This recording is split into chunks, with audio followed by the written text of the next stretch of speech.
Bienvenue sur A Dylan Story et aujourd'hui je suis là pour vous parler du film Sans aucun remords sorti hier sur Amazon Prime.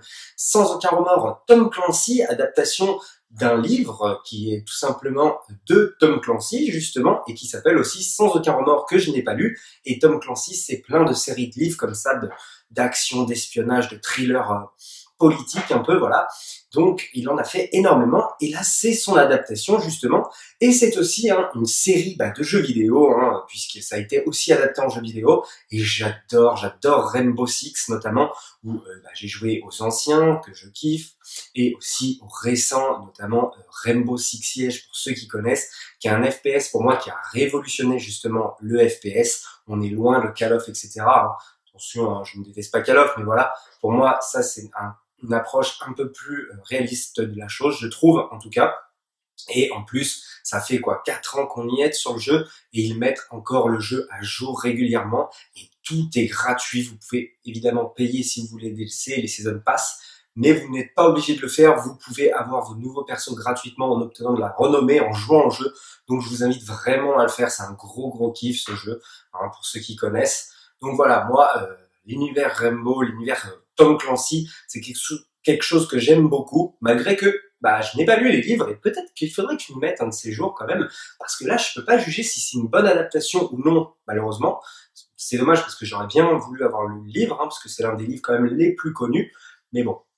Et du coup, avant de rentrer dans le vif du sujet, n'hésitez pas à liker, à partager et à vous abonner, c'est très important pour le développement de la chaîne, je vous en remercie. Alors, de quoi va parler Sans aucun remords? Ça va parler de John Kelly, un marine spécial qui, on va le voir dans la guerre en Syrie, et ils vont penser tuer des Syriens, mais finalement ils vont tomber sur des soldats russes, et quelques années, peut-être 3 mois plus tard, je crois, sa femme en apprend qu'elle est enceinte, etc. Et les Russes vont se venger et vont tuer chaque membre de cette unité-là, à savoir 2 autres soldats et John Kelly. Sauf que John Kelly arrive à se défendre, mais il tue sa femme. Ce n'est pas un spoiler, c'est le script, c'est même dans la bande-annonce. Donc voilà, il n'y a rien de spoil. Et du coup, déjà ce qui est bien avec cette histoire, c'est qu'on va tout de suite s'attacher à John Kelly parce que moi en tout cas, ça fonctionne sur moi, ça, c'est-à-dire le film un peu de vengeance finalement, où très vite on va s'attacher au personnage principal grâce à ça, puisque c'est quelqu'un qui vient de perdre sa femme et son enfant, et on n'a qu'une envie, mais c'est qu'il se venge de ces gens-là, quoi. Et donc il va réussir à buter 3 des soldats qui rentrent dans sa maison, mais un va réussir à s'échapper, et du coup il va vouloir découvrir qui est derrière tout ça, et découvrir qui se cache tout simplement derrière tout ça, voilà. Et voilà, pour moi on s'attache très vite au personnage. Le rôle principal est accordé à Michael B. Jordan, l'un de mes préférés acteurs. Vous savez, c'est un des films que j'attendais le plus, notamment grâce à Michael B. Jordan, puisque c'est l'un de mes acteurs préférés. Et pour ceux qui auraient vu la vidéo, et si vous l'avez pas vue, allez la voir, s'il vous plaît. C'est mes attentes de cette année. Et d'ailleurs, l'un des premiers films que j'attendais, c'était Sans aucun remords, parce qu'il y avait Michael B. Jordan dans le rôle. Et là, il tient ce rôle très bien. Déjà, c'est quelqu'un quand même d'assez imposant au niveau de sa carrure. Donc il remplit bien le rôle de soldat et en plus il a un bon jeu d'acteur, il arrive bien à nous retranscrire son émotion, notamment quand il perd sa femme et l'expression du visage, on sent que c'est quelqu'un qui veut se venger, qui en même temps a souffert de ça, donc c'est vraiment pas mal pour ça. Et très bon acteur. Derrière la caméra se trouve Stefano Sollima, réalisateur que je ne connais pas, mais je connais quand même ce qu'il a fait puisque j'ai entendu parler de ses films. Déjà il a fait la suite de Sicario que je n'ai pas vu, mais Sicario qui est un film que j'adore. Je pense pas que c'est du niveau de 2009, mais quand même, on va voir quand même, c'est pas mal critiqué. Il y a Subora qui est excellemment bien critiqué justement, qui est un film italien. Et puis il y a la série Gomorrah qui est tout le monde aime et unanime pour dire que c'est génial. Donc voilà. Et en termes de réalisation, l'action quand même est pas mal filmée. Je trouve que c'est très bien filmé, malgré le fait que ça reste très classique. Mais quand même, il y a au niveau des couleurs, on est dans quelque chose de très sombre, je trouve. Et c'est bien foutu quand même, je trouve. Les scènes d'action sont bien foutues. Et en plus, du coup, le speech va nous faire aller dans différents endroits pour nous mettre différentes façons de filmer l'action. Donc c'est-à-dire qu'on va passer d'une prison à un avion, à un bâtiment en Russie. Enfin voilà, on va partir un petit peu de partout et il va se servir de ces éléments-là, notamment de la prison où c'est une scène complètement géniale, j'ai trouvé. Pareil pour l'avion, j'ai trouvé ça vraiment sympathique. Malgré tout, ça reste du classique. Alors évidemment, il y a plusieurs acteurs, notamment il y a Jamie Bell qu'on peut voir dans le Tintin de Spielberg et Peter Jackson. Hein. Là, c'est Tintin. Voilà. Il est dans un rôle un peu secondaire, mais il est quand même sympa. Guy Pearce aussi. Bon voilà, Guy Pearce, hein, il a fait quand même pas mal de films. C'est quelqu'un qui est en retrait dans le film, mais qu'on voit aussi un petit peu. Mais surtout, il y a la sublime Jodie Turner-Smith que j'ai découvert dans Queen and Slim, mais qui est d'une beauté, je trouve. Cette actrice, j'adore, elle joue hyper bien. Alors pareil, on la voit beaucoup moins. De toute façon, ça va être beaucoup sur Michael B. Jordan. Les autres, on va les voir beaucoup moins en retrait, mais quand même, elle a de la présence. Et putain, j'adore cette femme. Je trouve qu'elle est vraiment belle et elle joue extrêmement bien. Donc, voilà. Il y a un casting quand même vraiment sympathique. Malgré tout, comme je le disais, la réalisation est bonne, mais qui reste classique. Et du coup, le film, finalement, est un film peut-être un peu classique, où finalement, j'ai un petit peu tout deviné à l'avance. Et bon, est-ce qu'on nous rejoue la carte, justement, des Américains contre le méchant russe, encore une fois?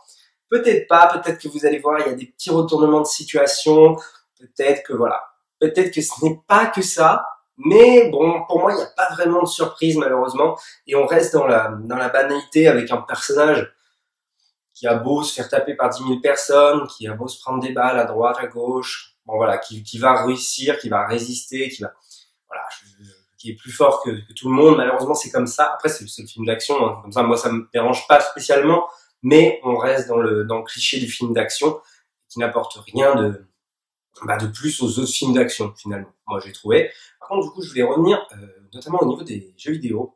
Il y a un passage, il y a quelques passages quand même qui est très très bien retranscrit, notamment par rapport à Rainbow Six, je pense à un moment où en fait il va péter un mur un peu à la termite pour ceux qui connaissent le personnage, et c'est vraiment vraiment bien foutu, et notamment il y a une scène post-générique, attention spoiler, 3, 2, 1, et donc la scène post-générique, et là il va donc ce fameux John Kelly, hein, qui est toujours en vie, va nous teaser un peu Rainbow Six, puisqu'il dit qu'il veut former une unité spéciale antiterroriste avec différents agents de chaque pays du monde. Donc c'est un petit peu, voilà, franchement ça tisse un petit peu le truc et ça donne vraiment vraiment envie. Alors est-ce qu'ils vont faire un univers développé un peu, je sais pas, comme on voit ces derniers temps à la Marvel, à la King Kong versus Godzilla et tout, enfin voilà, on développe cet univers et on en fait tout un géant univers.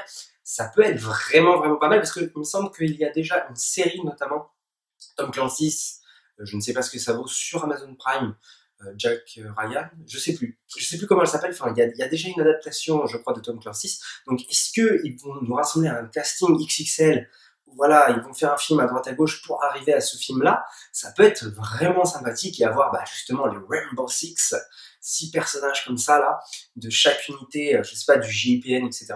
Alors il y a une scène qui me fait rire aussi, c'est que bon, quand même, notre jeune marine, là, John Kelly, il se retrouve face au Spetsnaz. Vous allez reconnaître direct, pour ceux qui jouent au jeu, encore une fois, Rainbow Six Siege, hein, puisque c'est les uniformes de Spetsnaz. Et à croire, bon, déjà, ils sont super bien foutus, hein, les costumes et tout, j'adore. Mais par contre, du coup, les Spetsnaz, quand même, je veux dire, là, ils se fritent pas là, la police, là ils se fritent. C'est comme s'il y avait le JPN qui arrivait. Donc bon, s'il vous plaît, un minimum de respect pour le Spetsnaz. Là, voilà, on dirait que c'est des guignols qui ne se sont jamais entraînés. Enfin voilà, c'est un petit peu gros, mais bon, voilà.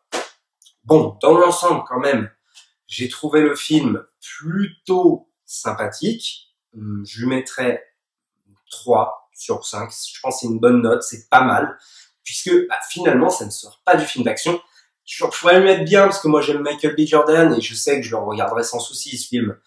En plus, pour ce côté peut-être fan de Rambo, etc. Mais sinon, on ne sort pas, je trouve, des sentiers battus. Il n'apporte rien de plus que les autres films d'action. Donc voilà. Et même les petits retournements de situation qu'il pourrait y avoir dans le film scénaristique, moi, je les avais déjà un petit peu vus arriver à l'avance. Voilà. Donc, n'hésitez pas à me dire ce que vous avez pensé dans les commentaires. En petit bonus, jouez à ce jeu, jouez à Rainbow Six Siege. Là, c'est le artbook. Tom Clancy's Rainbow Six Siege, c'est un excellent jeu.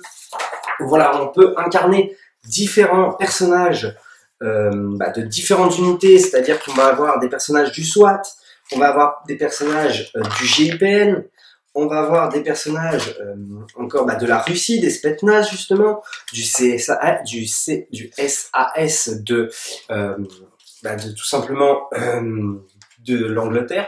Donc voilà, c'est vraiment complet.